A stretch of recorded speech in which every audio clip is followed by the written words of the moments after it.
విడు మొరటోడు అని వాళ్ళు వీళ్ళు ఎన్నెన్ని అన్న పసిపిల్లవాడు నవ్వాడు.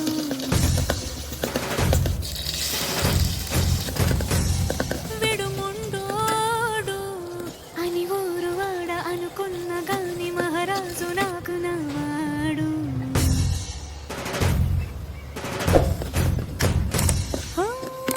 మాట పెడుసైనా మనసులో వెన్న రాయిలా ఉన్నవాడిలోన దేవుడెవరికి తెలుసును నాకన్నా.